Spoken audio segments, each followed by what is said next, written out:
শাহরাস্তি স্বাস্থ্য কমপ্লেক্সে স্বর্ণ চেইন চুরি আতঙ্ক, নারী ছদ্মবেশী চোর আটক।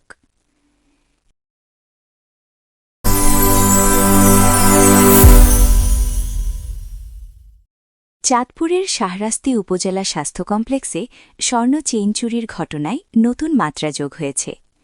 একের পর এক চুরিতে আতঙ্কে থাকা রোগী ও স্বজনদের চোখের সামনেই মঙ্গলবার সকালে অপারেশন থিয়েটারের পাশেই বহির্বিভাগে হাতে নাতে ধরা পড়েছে এক নারী। তার প্রকৃত পরিচয় খতিয়ে দেখে পুলিশ জানায় তিনি একাধিক মামলার আসামি ও পেশাদার চক্রের সক্রিয় সদস্য। মঙ্গলবার সকাল ১১টার দিকে বহির্বিভাগে রোগীর ভিড়ের মাঝে শিরিন আক্তারের গলা থেকে স্বর্ণের চেইন টেনে নেওয়ার চেষ্টা করে কোহিনুর বেগম নামের এক নারী। দ্রুত ঘটনাটি টের পেয়ে ভুক্তভোগীর স্বজনরা তাকে চাপা দিয়ে ধরে ফেলেন। মুহূর্তেই এলাকা জুড়ে উত্তেজনা ছড়িয়ে পড়ে। পরে হাসপাতাল কর্তৃপক্ষ তাকে পুলিশের কাছে তুলে দেয়। প্রাথমিক জিজ্ঞাসাবাদে নিজের বাড়ি কোম্পানিগঞ্জ বলে দাবি করে ওই নারী, কিন্তু থানায় নিয়ে যাওয়ার দয় পায় পরিচয় উদ্ঘাটন করে পুলিশ। জানা যায় তার প্রকৃত নাম কোহিনুর বেগম, স্বামী আব্দুল মালেক, বাড়ি ব্রাহ্মণবাড়িয়ার নাসিরনগরের ধরমমণ্ডল গ্রামে। কচিমা ও বুড়িচং থানায় চুরির একাধিক মামলা রয়েছে তার নামে। উপজেলা স্বাস্থ্য কর্মকর্তা আকলিমা জাহান বলেন, আমাদের হাসপাতালে কোনো নিরাপত্তারক্ষী নেই।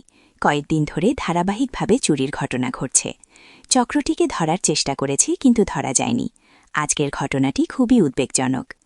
তিনি স্মরণ করিয়ে দেন ২৫ জানুয়ারি একই পদ্ধতিতে ৩ রোগীর গলার স্বর্ণের চেইন উধাও হয়।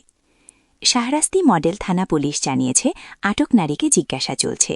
তিনি নিজে চুরি করেন নাকি বড় কোনো সংঘবদ্ধ চক্রের অংশ, সেটি খতিয়ে দেখা হচ্ছে। তদন্ত শেষে মামলার প্রক্রিয়া শুরু হবে। এদিকে রোগী ও স্বজনরা দ্রুত নিরাপত্তারক্ষী নিয়োগ, সিসিটিভি স্থাপন ও পুলিশি টহল বাড়ানোর দাবি তুলেছেন। তাদের মতে অবিলম্বে কার্যকর ব্যবস্থা না নিলে ভবিষ্যতে বড় ধরনের অপ্রীতিকর ঘটনা ঘটতে পারে।